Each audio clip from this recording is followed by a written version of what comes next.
Assalamualaikum warahmatullahi wabarakatuh. Gimana kabarnya? Semoga selalu diberikan kesehatan dan jangan lupa untuk menjaga kesehatan. Pertemuan kedua ini kita akan membahas tentang hak dan kewajiban asasi manusia dalam nilai praksis sila-sila Pancasila. Nilai praksis merupakan realisasi nilai-nilai instrumental suatu pengalaman dalam kehidupan sehari-hari.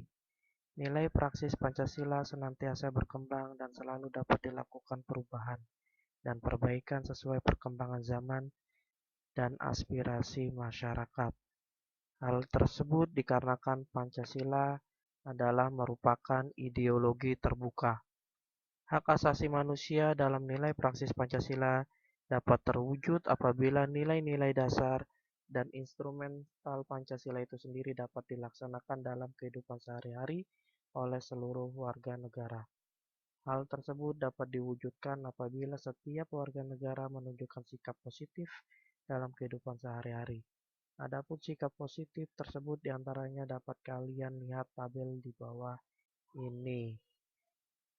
Sila Pancasila, sikap yang ditunjukkan yang berkaitan dengan penegakan hak asasi manusia. Sila pertama yaitu ketuhanan yang Maha Esa.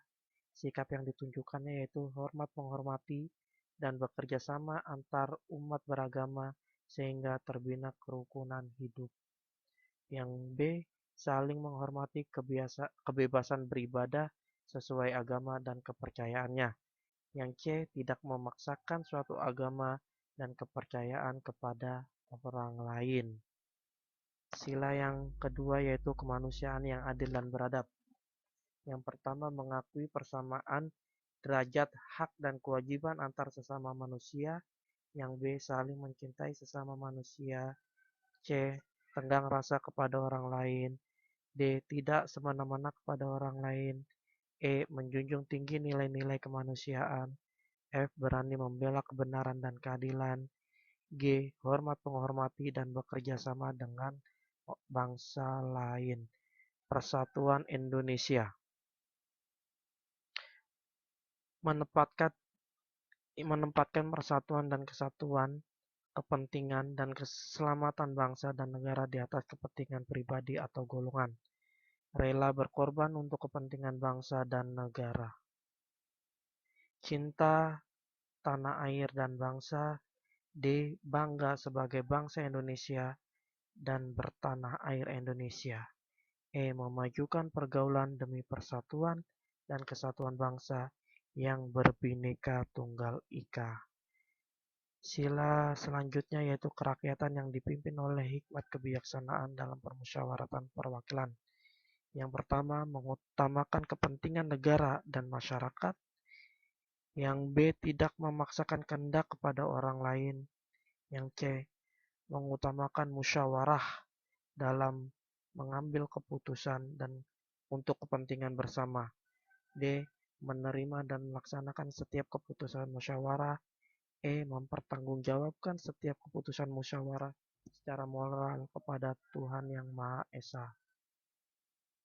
Yang terakhir, keadilan sosial bagi seluruh rakyat Indonesia. Sikap yang harus ditunjukkan yang pertama yaitu atau A, menjaga keseimbangan antara hak dan kewajiban. B, menghormati hak-hak orang lain. C, suka memberi pertolongan kepada orang lain. D, menjauhi sikap pemerasan kepada orang lain. E, menjauhi sifat boros dan gaya hidup mewah. F, rela bekerja keras. G, menghargai hasil karya orang lain. Kasus pelanggaran hak asasi manusia. Penyebab pelanggaran hak asasi manusia. Dalam kehidupan sehari-hari, kalian tentu sering mendengar dan melihat peristiwa-peristiwa yang terjadi seperti peristiwa pembunuhan, perampokan yang disertai pembunuhan, penyiksaan, dan sebagainya. Selain itu, mungkin saja kalian pernah melihat seorang pembantu rumah tangga yang dicaci maki oleh majikannya karena melakukan sebuah kesalahan, seorang siswa yang dihardik oleh teman-temannya, dan sebagainya. Semua peristiwa itu merupakan peristiwa pelanggaran hak asasi manusia. Setiap manusia pasti mempunyai hak asasi, tetapi hak asasi yang dimiliki oleh manusia dibatasi oleh hak asasi manusia lainnya. Dengan demikian, tidak ada seorang pun yang diperbolehkan untuk melanggar hak asasi orang lain. Akan tetapi, dalam kenyataannya, manusia suka lupa diri bahwa di sekitarnya terdapat manusia yang mempunyai kedudukan yang sama dengan dirinya. Namun, dengan ketamakannya, manusia sering melabrak hak asasi sesamanya dengan alasan yang tidak jelas. Pelanggaran hak asasi manusia disebabkan oleh beberapa faktor. Yang pertama, ada faktor atau yang A, ada faktor internal, yang B, ada faktor eksternal. A. Faktor internal, yaitu dorongan untuk melakukan pelanggaran HAM yang berasal dari diri pelaku pelanggar HAM. Di antaranya sebagai berikut. Yang pertama, sikap egois atau terlalu mementingkan diri sendiri. Yang kedua, rendahnya kesadaran HAM. Ketiga, sikap tidak toleran. Sikap tidak toleran ini akan menyebabkan munculnya saling tidak menghargai dan tidak menghormati atas kedudukan atau keberadaan orang lain. Sikap ini pada akhirnya akan mendorong orang untuk melakukan diskriminasi kepada orang lain. B. Faktor eksternal, yaitu faktor-faktor di luar diri manusia yang mendorong seseorang atau sekelompok orang melakukan pelanggaran HAM. Di antaranya sebagai berikut. Yang pertama, penyalahgunaan kekuasaan. Di dalam masyarakat terdapat berbagai macam kekuasaan. Kekuasaan ini tidak hanya menunjukkan pada kekuasaan pemerintah, tetapi juga bentuk-bentuk kekuasaan lain. Salah satu contoh adalah kekuasaan di dalam perusahaan. Para pengusaha yang tidak memperdulikan hak-hak buruhnya jelas melanggar hak asasi manusia. Oleh karena itu, setiap penyalahgunaan kekuasaan mendorong timbulnya pelanggaran HAM. Yang kedua, ketidaktegasan aparat penegak hukum. Aparat penegak hukum yang tidak bertindak tegas terhadap setiap pelanggar HAM tentu saja akan mendorong timbulnya pelanggaran HAM lainnya. Penyelesaian kasus-kasus pelanggaran HAM yang tidak tuntas akan memicu bagi munculnya kasus-kasus lain. Para pelaku pelanggar HAM tidak akan merasa jerah karena mereka tidak menerima sanksi yang tegas atas perbuatannya itu. Selain hal tersebut, aparat penegak hukum yang bertindak sewenang-wenang juga dapat dikategorikan sebagai bentuk pelanggaran HAM dan dapat menjadi contoh yang tidak baik.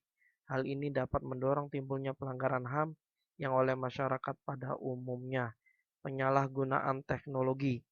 Kemajuan teknologi dapat memberikan pengaruh yang positif, tetapi juga bisa memberikan pengaruh yang negatif, bahkan dapat memicu timbulnya kejahatan. Kalian tentu pernah mendengar terjadinya kasus penculikan yang berawal dari pertemanan dalam jejaring sosial. Kasus tersebut menjadi bukti apabila pemanfaatan kemajuan teknologi tidak sesuai aturan, tentu hal ini akan menjadi penyebab timbulnya pelanggaran HAM. Selain itu, kemajuan teknologi dalam bidang produksi ternyata dapat menimbulkan dampak negatif. Misalnya, munculnya pencemaran lingkungan yang bisa mengakibatkan terganggunya kesehatan manusia. Yang keempat yaitu kesenjangan sosial dan ekonomi yang tinggi. Kesenjangan menggambarkan terjadinya ketidakseimbangan yang mencolok di dalam kehidupan masyarakat. Pemicunya adalah perbedaan tingkat kekayaan atau jabatan yang dimiliki. Apabila hal tersebut dibiarkan akan menimbulkan terjadinya pelanggaran HAM, misalnya perbudakan, pelecehan, perampokan, bahkan pembunuhan. Kasus pelanggaran HAM di Indonesia. Di Indonesia, meskipun pemerintah telah mengeluarkan peraturan perundang-undangan mengenai HAM, namun pelanggaran HAM selalu ada, baik yang dilakukan oleh pemerintah maupun oleh masyarakat sendiri. Pelanggaran-pelanggaran tersebut merupakan cerminan telah terjadi kelalaian atas pelaksanaan kewajiban asasi manusia. Padahal sudah sangat jelas bahwa setiap hak asasi itu disertai dengan kewajiban asasi. yaitu kewajiban untuk menghormati hak asasi orang lain dan kewajiban untuk patuh pada peraturan perundang-undangan yang berlaku. Berikut ini beberapa kasus pelanggaran HAM yang pernah terjadi di Indonesia.